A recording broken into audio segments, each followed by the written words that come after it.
Hello, everyone, and thank you for joining another episode of the Educational Leadership Podcast. We have another very special guest. Before we introduce our guest, we do want to give a shout out to our sponsor, Ideal Impact. Ideal Impact's giving away hundreds of millions of dollars to public education in the form of a free gift to districts around the country now. So if your district needs unrestricted funds, reach out to Ideal Impact. Okay, today we have another superintendent. We have Superintendent Halbert from Palestine-Wheatley School District. Superintendent Halbert, thank you for joining. Yeah, thanks for having me, man. Appreciate it. Absolutely. And just so our listeners can get to know you a little bit, get to know your district a little bit, tell us a little bit about the location, the size of your district, and a little bit about your background. Yeah, so Palestine-Wheatley, we're a small rural school in the Delta of Arkansas. If you're familiar with Arkansas, so Interstate 40 cuts across the state, and we're about 45 minutes from Memphis, Tennessee, and about an hour from Little Rock. So small town, but right down the road for some, from some cities and some opportunities for our kids and our staff. We are a Interesting fact about Palestine-Wheatley, we were the first consolidated school in the state of Arkansas. Um, Back, man, I don't know what year it was, but Palestine actually consolidated with a small town called Slaughter's Mill, and that was the first consolidated school in Arkansas. Later on, would consolidate with Wheatley. That happened in 1991, I believe, is when it was finished. Um, that's very impactful for on our district. Had a lot of two towns that were very much rivals, the Palestine Red Devils and the Wheatley Pirates. That came together and became the Patriots. Um, I would say, our district, even to be a small and rural district, we try really hard to stay up with the times and work with law and policy to benefit us and our kids. We benefit heavily from school choice. So we have right around 800 kids in our district, and that's K-12. Almost 60% of those kids are school choice kids. So they come from other towns around us, and we're thankful that parents choose us to educate their kids. Um, about me personally, as a leader, I'm from Palestine. My both my parents were Red Devils. Hope those Pirates don't hold it against me, but I graduated as a Palestine-Wheatley Patriot, and I just have a passion for my area and for uh, my kids that I serve. A couple things that kind of shaped me as a leader. So when I was actually in college, um, I came back to my sister's graduation, and I heard a speaker addressing the graduating class, and he told them, he said, when you graduate, leave and don't come back. There's nothing in the Delta for you. Go and do great things. And that struck a chord with me at the time. I was at the University of Arkansas, which is northwest corner of the state, kind of considered by most to be the best place to live. Um, and I knew I want to go do great things and come back to the Delta and pour into my community and make it better. And so now I have the opportunity to address all of our graduating classes, and I challenge them. Yes, go do great things. Go to trade school, go to college, and learn and grow, and then come home and make the Delta better. So that's kind of one of my passions. Second thing that really drives me as an educational leader, I was diagnosed pretty early on with dyslexia, and I was actually in first grade. And it's kind of a story of adults that one adult, my first grade teacher, cared enough about me to recognize that and to push my parents to get a diagnosis. I then had another teacher later down the road that kind of bucked that. She did not want to deal with accommodations. She didn't really. She said at one point, "I don't believe in dyslexia." We're early on, and that led my parents to seek some outside help. And the gentleman that I worked with at Arkansas State University, I now know that what he prescribed my parents to do with me at home is what we call the science of reading now. And so I am a huge proponent of the science of reading, which I'm thankful my state has shifted. All of our laws, education wise, revolve around the science of reading and ensuring that our kids in the state of Arkansas get a high quality education and actually learn how to read the right way. So. I know I just kind of spewed a lot of stuff out there. Uh, hope I answered your question.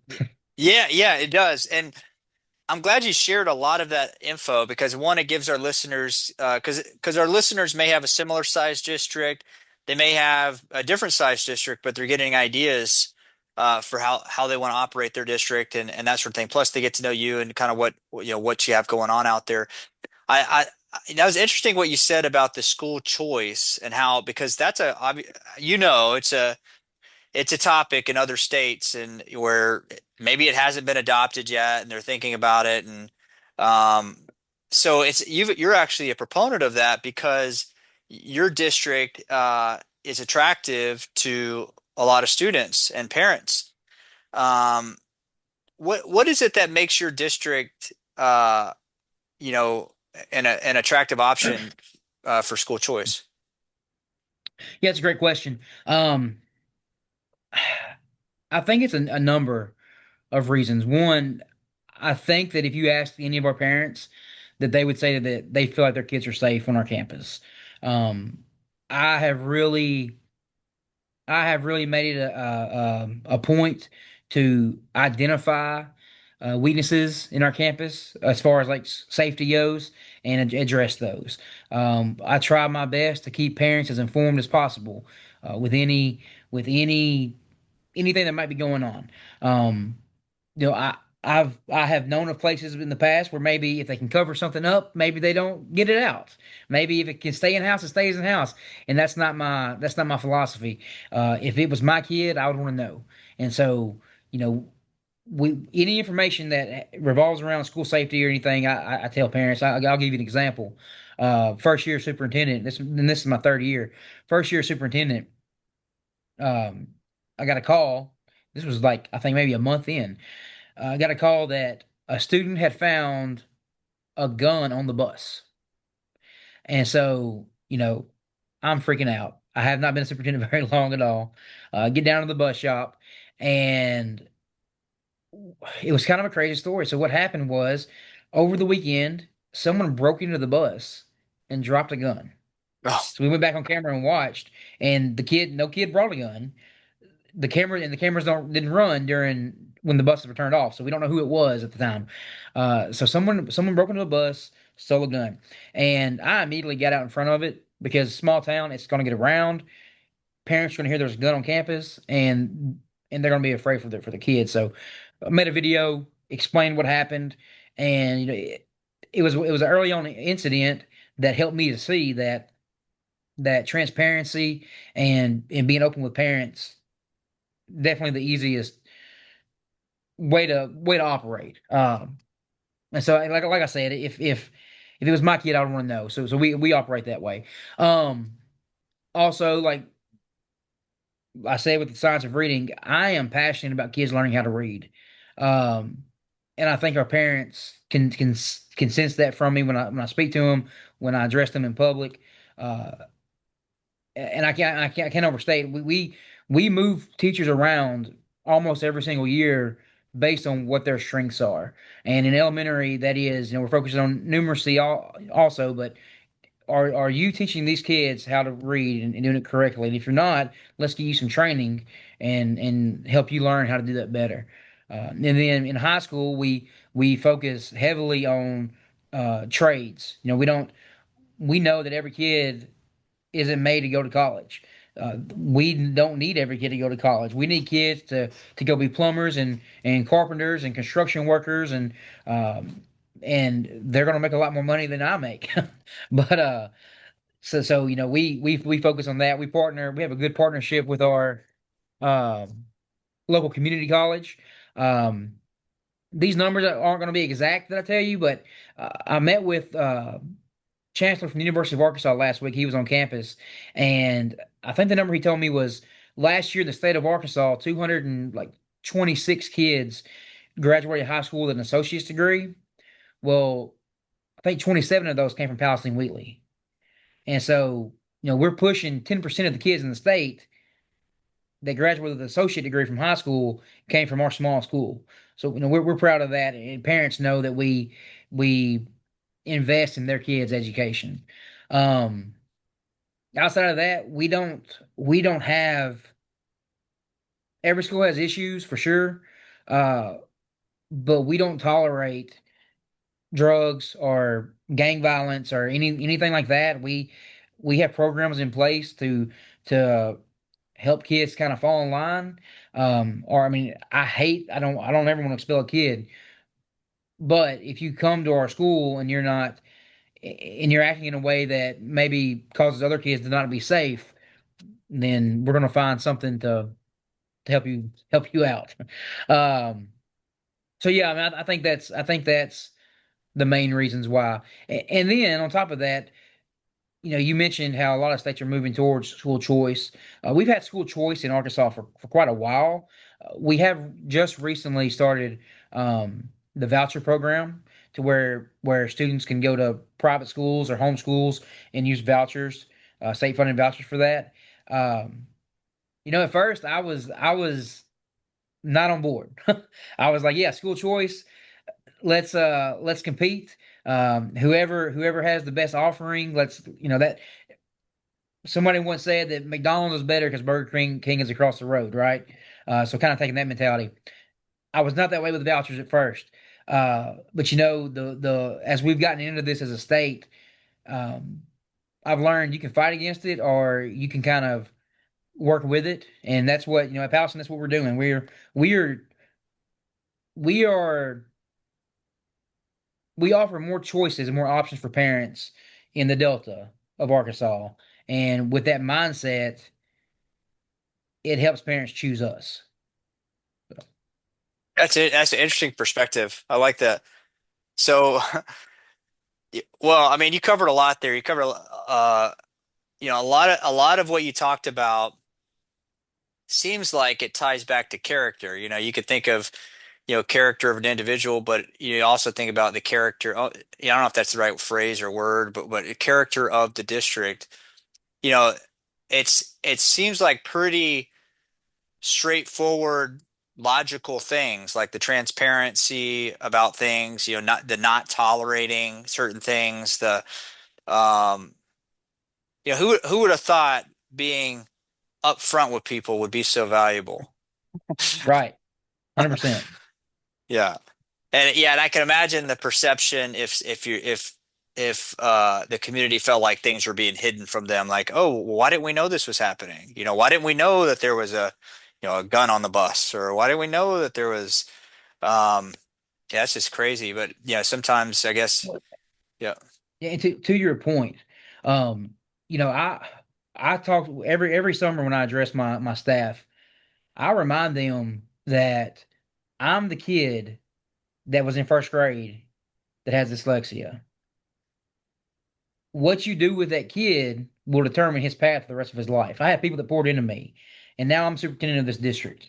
That's powerful with my staff, and that's powerful with my parents too. I think, because that's how I think of myself. I think of myself as that knucklehead kid in school walking these halls, and because I had adults that poured into me and adults that uh, genuinely cared about what I did with my life, I was able to go and learn and grow, and now I can give back to my community. So I think that's important. yeah, I mean, I would say so too. And just as a leader, like that mentality of, that level of empathy, because, you're putting yourself in those shoes because you were there versus, seeing yourself as a super important person and, I'm above all this, which somebody could do, obviously, if they wanted to, they could try to set themselves apart versus seeing themselves, you know, as not a part, but a part, I guess, for lack of better Sure. words, of the Yeah. system. Um, yes, I think that's really powerful, and I like how you embrace the choice, right? It's like, oh, you want school choice? Here's some choices for you. We have we have all these different options within our district. Um, Yeah. why not give, if they want choice, give them choice. Here. Yeah. I'm not gonna divulge too much, but I'm working on something right now with the state actually, and we're about to be choice on steroids. uh, yeah, so I might come back on later down the road and kind of go over how that played out and what we're working on. But that is my goal. That's my goal. As a state, our legislators have decided that we're going to go all in on school choice and vouchers, and so I'm like, all right, let's do it. Let's let's do it, and let's let Palestine-Wheatley be the best choice in the state of Arkansas. Yeah, amazing. I think on today's podcast, there's a lot of lessons definitely to be learned, and a lot of it stems from mindset, and I think what you described right there is kind of your mindset in the whole thing. It's not a combative thing of like it's us against them. It's like, okay, this is the new, is this the new game that's being played? Let's win at it. And if those are the choices that were been voted on or whatever, that if that's the direction things are going, well, let's embrace it and be the best within those boundaries. Um, Sure. very good. Um, any last thoughts or anything before we close out? Uh, no, I mean we covered in a short amount of time. We covered a lot of ground, I think. So, Yeah, yeah, I think so. Where do you go for your knowledge and your inspiration? so I'll just be honest with you. I'm not a natural born leader. I'm not. I learned to be a leader through um, other people, men who poured into me, coaches. Uh, but the most valuable lessons I've learned about being a leader is through Scripture. I'm a Christian. Um, Christ was a servant leader, and that there is actually my whole my whole goal. I try to minister to people through my work. I don't push it down their throats. I don't get a Bible out and preach to them. But my hope is that through my actions that they can see Christ, and what that really means is being a servant leader. Now there's times where the outside world will say, well, you're weak because they expect a leader to be, overpowering and overbearing and coming down on people. That's not my style. Um, I want to serve people, and so that's where any. I tell people. I told somebody last week, Ryan Halbert does rarely does anything good. Anything good for me comes from Jesus. And some people might say that sounds hokey or that sounds um, I don't know, but that's my truth. So Yeah, no, and it makes perfect sense. I mean, everybody has a belief system, whether they think they do or they don't. yeah, People that say I don't believe in anything, well, you're believing in something right then and there, you know. sure, And so I think this conversation we've really kind of peeled the onion back because if you think about your mindset is tied to your beliefs and your mindset is affecting the choices you make and the outcomes, and obviously you're doing something right. So I think there's a lot to be learned through today's podcast. So appreciate you being on, and I do hope to have you on here again in the next few months so we can hear about the choices the options and that your community and the communities around you are going to be able yeah, to have. for sure. Well, if you're in Arkansas and you're listening, school choice opens up January 1st, so come look us up. There we go. Awesome. Yep. All right. Well, thank you all for listening. And before we close out, we do want to give one final shout out to our sponsor, Ideal Impact. Ideal Impact's giving away hundreds of millions of dollars. I want to say over $1 billion, but don't misquote me. But at least hundreds of millions of dollars to public education. And so, if your district needs unrestricted funds, reach out to Ideal Impact. And for those that have been tuning in, stay tuned for future episodes of the Educational Leadership Podcast.